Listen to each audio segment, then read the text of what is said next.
में असां साईं खां जेको सवाल करण वारा आहियूं निहायत ख़ासि सवाल आहे। शागिर्दनि ऐं सुठनि उस्तादनि में कहिड़ियूं कहिड़ियूं ख़ासियतूं हुजनि? पहिरियां शागिर्दनि खां स्टार्ट था जी जी ज़रूरु। हिकिड़ो जुमिलो आहे सर त U cannot be world class student with third class study skills. वाह। तव्हां वर्ल्ड क्लास स्टूडेंट ठहण जो ख्वाबु ॾिसो था, तव्हांजा स्टडी स्किल्स जेकॾहिं थर्ड क्लास आहिनि तव्हांजो ख्वाबु इहो कॾहिं बि पूरो न थींदो। इहो ख्वाबु पूरो करण जे लाइ तव्हांखे पंहिंजे अंदरि वर्ल्ड क्लास स्टडी स्किल्स पैदा करणा पवंदा। हाणे जेकॾहिं तव्हां इन खे गूगल ते सर्च कंदा त उहे कहिड़ा स्टडी स्किल्स आहिनि जेके हिकु बहितरीनु स्टूडेंट जे अंदरि हुजणु घुरिजनि, त बुनियादी तौर ते इहो सम्झणु घुरिजे त इंसानु को बि इल्मु अक्वायर कंदो आहे त उहो या त पढ़ी करे अक्वायर कंदो आहे, या त ॿुधी करे अक्वायर कंदो आहे, या त ऑब्ज़र्व करे अक्वायर कंदो आहे। ठीकु, या त इंसानु मुशाहिदे जे ज़रिए ऑब्ज़र्वेशन जे ज़रिए पंहिंजनि सेंसिस जे ज़रिए इल्मु हासिलु कंदो, या त ज़ाहिर आहे ॿुधी करे इल्मु हासिलु। दुनिया रीडिंग जे अंदरि इन लेवल ते पुॼी चुकी आहे जो रीडिंग जा अहिड़ा मेथड्स मौजूदु आहिनि जेके इंसान खे इन क़ाबिल बणाइनि था त इंसानु 1 मिंट जे अंदरि 1000 वर्ड्स पढ़ी सघे।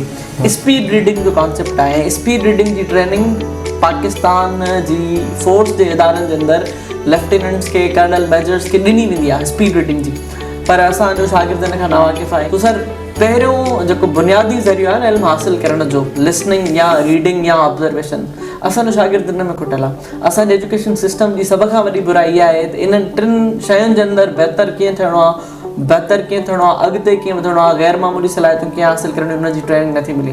अच्छा, सिर्फ़ु इहा काफ़ी न आहे, उन सां गॾो गॾु कम्युनिकेशन स्किल्स बहितरीनु अचणु घुरिजनि, प्लानिंग बहितरीनु अचणु घुरिजे, इमोशनल मैनेजमेंट हुजणु घुरिजे, स्ट्रेस मैनेजमेंट हुजणु घुरिजे, नोट्स मेकिंग हुजणु घुरिजे, मेमोराइज़ेशन स्किल्स अचणु घुरिजनि, हाफ़िज़ो इंसान जो तमामु घणो बहितर हुजणु घुरिजे। इंसान जे वटि इहा सलाहियत ज़रूरु हुजे त जेको कुझु एतिरो कुझु पढ़े थो इनखे ज़हन जे अंदरि कहिड़े तरीक़े सां स्टोर कंदो।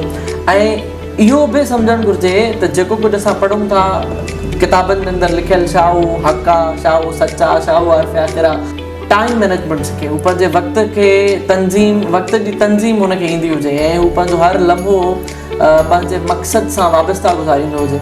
उहो शाह साईं जो शेर आहे न, उहो दम हराम जंहिंमें यादि नाही तूं, निर्मल तुंहिंजो नाम वठे ई पर अंदरि में। असांजो शागिर्द इहो ज़रूरु सोचे त छा उनजो हर लम्हो, हर मिनट, हर सेकेंड, हर साथ पंहिंजे मक़सद जे बारे में सोचींदे, पंहिंजे सब्जेक्ट जे बारे में सोचींदे गुज़रंदी आहे या न। जेसि ताईं तव्हांजे ॿिए सवाल जो तालुक़ु आहे त हिकु बहितरीनु उस्ताद थियण जे लाइ छा करणु घुरिजे, त हिकु बहितरीनु वर्ल्ड क्लास टीचर थियण जे लाइ बि वर्ल्ड क्लास टीचिंग स्किल्स खपनि। ऐं वर्ल्ड क्लास टीचिंग स्किल्स जे अंदरि जेकॾहिं तव्हां मूंखां सिर्फ़ु हिकु शइ पुछंदा आहिनि, कहिड़ी शइ, तव्हां मूंखे चवंदा सर उहा कहिड़ी हिकु शइ आहे जेकॾहिं इंसानु उनखे इम्प्रूव करे, उनखे बहितर करे त उहो दुनिया जो अज़ीम उस्ताद थी सघे थो।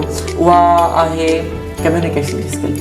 जेकॾहिं हिकु उस्ताद खे पंहिंजो इल्मु शागिर्द जी नफ़्सियात मुताबिक़ बयानु करणु अचे थो, उनखां बहितर उस्ताद कोई कोन्हे। जेकॾहिं मूं वटि सब्जेक्ट जो इल्मु थोरो ई सही, महदूद ई सही, पर जेकॾहिं उनखे बयानु करण जो हुनर मूं वटि आहे, उनखे शागिर्द जी नफ़्सियात सोच मुताबिक़ उन जे ज़हन में प्लांट करण जो मूंखे हुनर आहे, त शागिर्द मुंहिंजा दीवाना ज़रूरु हूंदा ऐं मुंहिंजे इल्म मां मुस्तफ़ीज़ बि ज़रूरु थींदा, उन्हनि जी ज़िंदगी जे अंदरि तब्दीली बि ईंदी। हज़रत अली करमुल्लाह वजह इहो फरमायो त कोई भी बड़ा काम करने से पहले उस काम को करने की दलील को बड़ा करो, वजह बड़ी हो गई बड़ा काम भी हो जाएगा।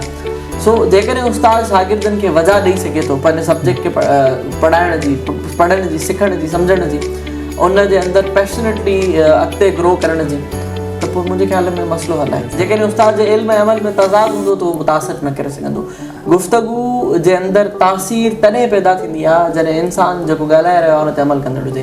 क़ुरान हकीम जी आयत आहे, वो कहते क्यों जो करते नहीं, ज़बरदस्त, वो चओ छो था जिन ते अमल नथा कयूं। जेकॾहिं इंसानु ईअं करणु शुरू करे त इंशाअल्लाह उहो बहितर उस्ताद थी सघे। टाइम मैनेजमेंट में त उन में हिकिड़ो मूंखे शेर यादि अची वियो शाह साईं जो, त शाह साईं फरमायो त या हुजे पहिरीं वटि या कर संदीप प्रचार, इन ॿिन्ही खां धार असल क़ादिर कंहिंखे न करे।